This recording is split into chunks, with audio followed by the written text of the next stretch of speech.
Ngayon, napakaraming tao ang umaasa para sa walang hanggang kaharian ng langit. Nais nilang lahat pumunta doon.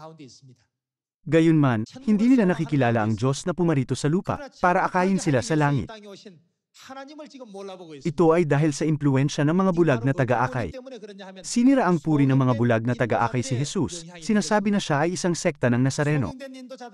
Gaya nito, nililinlang at inuudyukan nila ang mga tao sa pamamagitan ng kasinungalingan para hindi magkaroon ng mga tao ng tamang pananampalataya sa makalangit na Ama at Ina. Ito ang isang malaking hadlang para makilala ng mga tao ang Diyos ng tama. Kung susunod tayo sa mga bulag, lalakad tayo sa landas ng kamatayan. Buksan natin ang aklat ng Isaiah chapter 29. Sapagkat ibinuhos ng Panginoon sa inyo ang espiritu ng mahimbing na pagkakatulog, at ipinikit ang inyong mga mata. Kung gayon, ano ang mangyayari sa kanila? Nagiging bulag sila. Kailangan nating malaman kung kanino ginawa ito ng Diyos. At ipinikit ang inyong mga mata, kayong mga propeta, at tinakpan ang inyong mga ulo, kayong mga tagakita, at ang pangitain ng lahat ng ito, dahil ipinikit ng Diyos ang kanilang mga mata. Ang buong Biblia ay naging sa inyo'y gaya ng mga salita ng aklat na natatakan.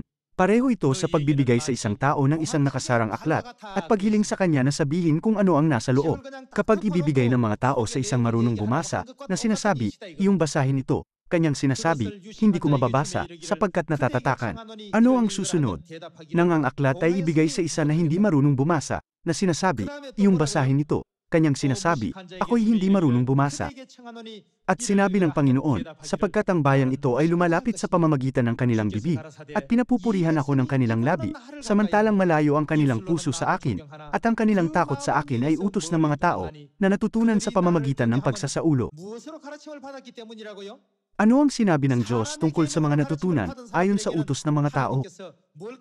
Ipinikit ng Diyos ang kanilang mga mata. Hindi ito ang aking mga salita, kundi mga propesiya sa Biblia. Hinahatid ko lang sa inyo ang mga propesiya ng mga propeta. Ito ang dahilan kung bakit hindi nila nauunawaan ang kahalagahan ng Paskwa.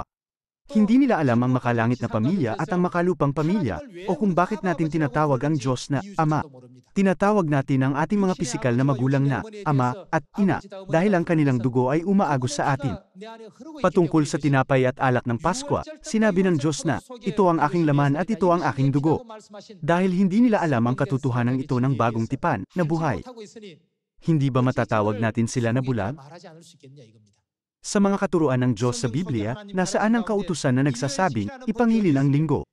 Nasaan ang mga kautusan na nagsasabi sa inyo na, sambahin si Maria o ang imahe ng krus? Dahil hindi sila sumusunod sa mga utos ng Diyos, pero natutunan ayon sa utos ng mga tao, ipinikit ng Diyos ang kanilang mga mata. Anong uri ng mga mata? Ano ang nakikita ng mga matang ito?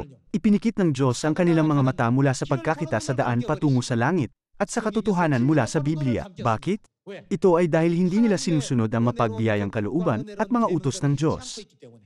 Sinusunod nila ang mga tuntunin ng ibang mga Diyos, pero sinasabi na naniniwala sila sa Diyos. Pag nakikita natin ang mga bagay na ito, dapat nating luwalhatiin ang Diyos sa paggabay sa atin na sundan ang kanyang tunay na daan ng kaligtasan. Tunay kayong pinagpala na nakapunta sa lugar na ito. Tayo ay mga tunay na masasayang tao. Mapanglaw ang hinaharap ng mga tao sa mundo, pero nabubuhay tayo para sa kaharian ng langit na maliwanag at puno ng pag-asa. Kaya dapat tayong mamuhay gaya ng mga bayan ng langit.